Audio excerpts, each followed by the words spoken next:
Hi, my name is Kunal Jeswani. I'm a scuba diver and I'm happiest when I'm in the ocean. I also have fat, beautiful fingers and I love origami. That's one part of my life. I love the craft of advertising and building brands, and I've spent my entire career doing just that. I've worked on, launched, and managed both big, beautiful, homegrown Indian brands as well as global MNC brands. I've been a brand strategist, run a digital agency, been chief digital officer, and am now CEO of India's largest, most creative, and most effective agency, Ogilvy. Over the next 12 minutes, however, I'm going to talk to you about how to kill a brand. I've spent the last 25 years working on brand communication that does just two things: get some information across and get people to feel something. In a world where data, interactivity, and personalization dramatically increase the possibilities for deeper consumer engagement, there is now a lot more we can do. Click here, watch this, read this, experience this, download our app, visit our website, talk to our chatbot, fill this form, know more, like us, apply now, subscribe now, buy now. The possibilities are powerful and endless. I'm going to argue, however, that all brand building needs to first focus on getting people to feel something towards a brand. Information, for example, is readily available to consumers today. They will source what they need from search engines, from your website, from e-commerce platforms, from customer reviews. And action and interactivity are really at their best when they act just as little nudges of facilitation. Not in your face, not pushy, not based on data that feels creepy, just genuinely making the customer experience smoother, better, faster, or easier. So how do you kill a brand? The answer is with 1,000 cuts, one small cut at a time. What I mean by that is that it is unlikely that you will destroy your brand with big, brave steps.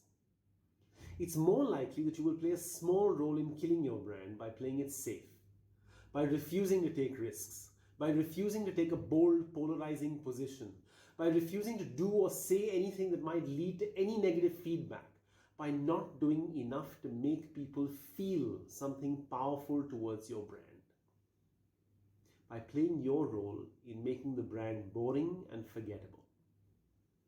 A slow death by 1,000 cuts. Okay, let me try and bring this alive with a fun analogy. Something we can all relate to. Let's talk about romance. When you begin to romance someone, you want them to choose you, to go out with, to laugh with, to hold hands with, to cuddle up with, to make out with, to love you. Right? Essentially, to choose you and then choose to stay with you day after day. That's the task. So what do? You share information about yourself on your social media and dating platforms. The information you share is basically a series of filters. Your photographs, your age, your clothes, your location, your education, your ethnicity, your religious orientation, your sexual orientation, what you do for a living. All of these are filters. They help other people, potential romantic interests, decide whether to consider you or not. Information here is a series of filters for consideration, not choice. And consideration can only get you a date where you have to spend money and you have zero commitment of it translating into anything further. If you go on that date and spend all of your time talking about your information again, age, location, education, ethnicity, etc., it is likely you will come across as boring and self-absorbed. And it'll end there. No harm done, but you're not going to be making out with anyone tonight, so it's back to the drawing board. If you go on that date, however, and focus on what you want him or her to feel, you have a shot. Don't just start talking, set the mood. Get this lighting right, play the right music, set the table, make sure the food is great. When you speak from their point of view. Talk about the things that make them feel something powerful towards you. Talk about the kind of people you enjoy being with. Talk about your values and beliefs. Talk about your passion, what you love to do beyond work. Talk about the stuff that makes you happy, the movies, music, the books you love. Show them you have a sense of humor. Get them to feel something for you, and then you really have a shot. Most of us instinctively know this. When we're romancing someone, we make the effort to make them feel something. We know the information is just a filter. We know we need to be interesting and brave and funny and respectful and attentive. We know we can't push for action of any kind till we've really made them feel something. We know that's the only way we have a shot. And yet when we work on brand communication, we act like consumers are not human beings. We wear silly work blinders and use ridiculous marketing jargon and start doing really stupid stuff that we would never do on a date. So here's how you kill a date. You focus too much on the information about yourself that is freely available on your social media and dating platforms. You don't make enough of an effort to make them really feel something. That's a killer. You get scared of rejection or negative feedback of any kind. So you don't really bring your full authentic personality to the table. You don't take a clear, strong position on anything. Everything you say is colored by fear.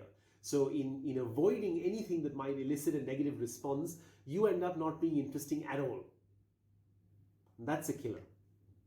You form a WhatsApp group with 5 friends and you keep texting them, asking them what to wear to the date, what to order, what to say, what to do. None of them want to fail.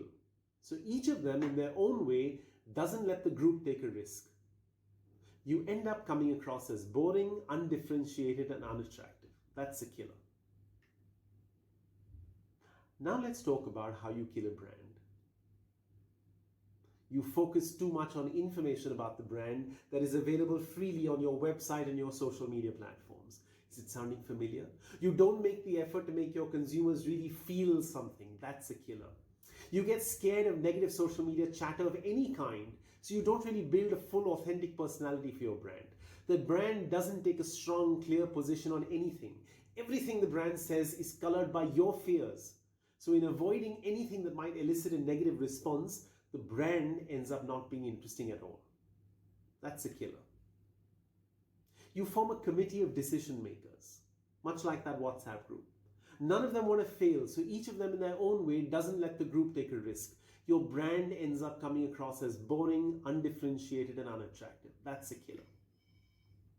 Now, before you jump to say there's a big difference between romancing someone on a date and trying to win consumers through brand communication, let me say this. You're right. You have been taught there is a difference. On a date, you're focused on one person, but you've been taught that as a brand, you need to talk to a large, often diverse target audience. That's where failure begins. This idea that brand communication needs to talk to many people. This leads to the fear of taking a position, of polarizing ideas that may alienate anyone. This in turn leads to the dilution of brand personality into thousands of pieces of banal, boring communication that no one has any objection to, but nobody loves or even cares about. Death by 1,000 cuts. That's how you kill a brand. The best brand communication talks to you as an individual. The best brand communication takes a big, brave, powerful position. It brings the brand's values and personality alive, making it deeply attractive to some people, not to everyone, but to some people. The best brand communication romances you with great storytelling craft. It makes the effort to be interesting, to make you feel something. That's how you build a brand. Now let's digress a little. What happens when you're afraid to take risks? To build a powerful brand voice and personality. To build an enduring brand platform that is sharp, attractive, and polarizing. You wear blinkers and focus only on the smaller questions. And you begin to look for validation in smaller things. You ask yourself, for example, how do I optimize my media spends to reach more people? And you end up with shorter durations, more boring, information-driven work, higher media reach but lower and lower brand impact. Over time, all people remember is the brand name since you've optimized your media so well, and the most basic information about the product, whatever you could fit in 15 or 20 seconds. Death by 1,000 cuts. One small cut at a time, priming the brand to be repositioned by braver competitors. You ask yourself, how do I improve the efficiency of my digital communication? And you end up with more tactical communication. You become distracted by smaller KPIs like open rates and likes and engagement and leads Designed to gamify your marketing spends. These measures give you little doses of instant performance gratification. Short-term results that make you feel good in the moment. They do not build the brand. Just more boring communication that makes the brand more transactional. Death by 1,000 cuts, one small cut at a time, priming the brand to be repositioned by braver competitors. You know where I'm going with this. The smaller questions distract you and everyone around you from the bigger questions. And these are the bigger questions. What do you want consumers to feel about your brand? What is the brand platform? Is it sharp, current, relevant, strong, and polarizing? How will you give the brand a powerful voice and bring the brand personality alive? Are you supporting the big, brave brand platform with enough money and resources, or are you squandering what you have on the smaller stuff because it is safer to do and because it gives you little instant gratification performance metrics that you can pass off as success? When you're not in this role, a few years down the line, and someone else takes over, no one's going to care that email or open rates improved under your leadership. No one's going to care that you got more people to click through on SMS offers. No one's going to care whether you optimized your media spend to deliver greater efficiency. No one's going to care. What they will care about is whether you did something brave in your time. Whether you created something powerful, memorable, and enduring. I'm not suggesting for a moment that social media marketing, content marketing, influencer marketing, or any form of performance marketing are not powerful tools to grow your business. They are. But they need a strong brand platform to bind them together. A brand's point of view in the world. A brave, edgy, uncomfortable, creative, and deeply impactful brand idea that becomes the heart of the brand. That's the stuff that will make people feel something towards your brand. That's the stuff that people will love you and remember you for. Anything less, and you will only have made your brand weaker in your time. Death by 1,000 cuts. One small, seemingly safe cut at a time.